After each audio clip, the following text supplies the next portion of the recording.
आप देख रहे हैं के मास न्यूज, हर समय आपके साथ।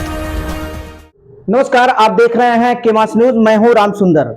अपने क्षेत्र की टॉप खबरों को देखने के लिए डाउनलोड करें के मास न्यूज ऐप। आप देख रहे हैं के मास न्यूज, हर समय आपके साथ। इस समय हम मौजूद हैं विकासखंड अखंड नगर के खुशामतपुर ग्राम सभा में, जहां पर हमारे बीच में केंद्रीय मानवाधिकार सेवा संगठन के उपाध्यक्ष और आप ब्लॉक उपाध्यक्ष हैं और आप बुद्धांकुर भीम ज्योति सेवा संस्थान मीरपुर प्रतापपुर देवनगर अखंड नगर के भी उपाध्यक्ष हैं और आप एक प्राइवेट विद्यालय चलाते हैं जिसमें बच्चों को पढ़ाते भी हैं।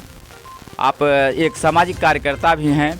तो हम आपसे सिर्फ ये जानना चाहते हैं, आपका नाम मतलब अच्छेलाल मौर्य है, आप मौर्य समाज से मिलान करते हैं और आपका जो ये मकान है इसमें तमाम महापुरुषों की तस्वीरें भी लगी हुई हैं। हम चाहेंगे कैमरामैन से एक बार दिखा दें कि आप महापुरुषों की विचारधारा को आगे लेकर के चलने वाले हैं और आप बाबा साहब के अनुयायी हैं, भगवान बुद्ध के अनुयायी हैं, सम्राट अशोक के अनुयायी हैं। तो हम ये जानना चाहते हैं कि अभी जो संसद सत्र में अमित शाह जी के द्वारा जो हमारे देश के गृह मंत्री हैं, उन्होंने बाबा साहब के ऊपर एक टिप्पणी किया है कि इस समय अंबेडकर अंबेडकर अंबेडकर अंबेडकर अंबेडकर एक फैशन हो गया है। अगर लोग इतना नाम भगवान का लेते तो उनको 7 जन्मों तक स्वर्ग मिल जाता। तो मौर्य जी, हम ये जानना चाहते हैं कि जो उन्होंने ये टिप्पणी कहा कि अंबेडकर का नाम एक फैशन हो गया है, ये कहाँ तक उचित है? यह बिल्कुल अन्यायपूर्ण है और इसीलिए उनको, ऐसे गृह मंत्री को पूरे देश के लोगों से हाथ जोड़ करके क्षमा मांगना चाहिए और उसके साथ साथ उन्हें उनकी नैतिक जिम्मेदारी है कि अपने पद से इस्तीफा दें, तभी इसकी बराबरी हो पाएगी, नहीं तो यह बड़ा ही अन्यायपूर्ण है। अभी जैसे आपने कहा कि उनको इस्तीफा देना चाहिए या उन्होंने ये अन्याय किया बाबा साहब के साथ में, तो क्या उन्होंने बाबा साहब का अपमान ही किया, जनता का अपमान नहीं किया? उन्होंने पूरे देश का अपमान किया। पूरे विश्व में जो भारत का विश्व गुरु के नाम से जाना जाता है, पूरे दुनिया में अपमान हो रहा है कि ऐसे महापुरुष को, जो दुनिया में बाबा साहब जैसे कोई विद्वान नहीं, जो भारतीय संविधान निर्माता लेखक कहे जाते हैं, ऐसे महापुरुष का अपमान करना यह कभी भी क्षमा नहीं किया जा सकता। आप देख रहे हैं कि मौर्य जी ने बताया कि बाबा साहब बहुत ही बड़े विद्वान आदमी हैं और उस मतलब विद्वता के कारण बाबा साहब को पूरा विश्व पूजता है और बाबा साहब ने पूरे बौद्ध धर्म को, सम्राट अशोक की लाट को, तिरंगे में अशोक चक्र को स्थापित किया है।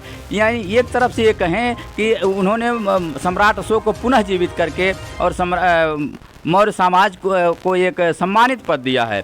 और इस तरह से बाबा साहब के ऊपर अभद्र टिप्पणी करके उन्होंने जो नारियों के साथ अपमान किया, उस पर आप क्या कहना चाहेंगे? इस समय आज की ही बात नहीं है, ऐसे लोग कभी कभी, और जिसमें भारतीय जनता पार्टी के लोग हों या किसी भी पार्टी के लोग हैं, जो महिलाओं के प्रति इस तरह से अभद्र टिप्पणी करते हैं, उनके अधिकार और उनके सम्मान के प्रति खिलवाड़ करते हैं। तो बाबा साहब ने संविधान में महिलाओं को और पुरुषों के समान बराबरी का अधिकार दिया है, बराबर का सम्मान दिया है। यह संविधान में निहित है, इसको कभी भी बर्दाश्त नहीं किया जा सकता। महिलाएं भी पूरी तरह से इनके विरोध में एकदम रोड पर उतर चुकी हैं। उन्होंने जो टिप्पणी किया बाबा साहब का अपमान करते हुए, तो क्या वो इसकी आड़ में कुछ और करना चाहते हैं कि लोग बाबा साहब के अपमान को लेकर के रोड पर उतर जाएं और आड़ में हम हर काम कर लें? जिस तरह से उन्होंने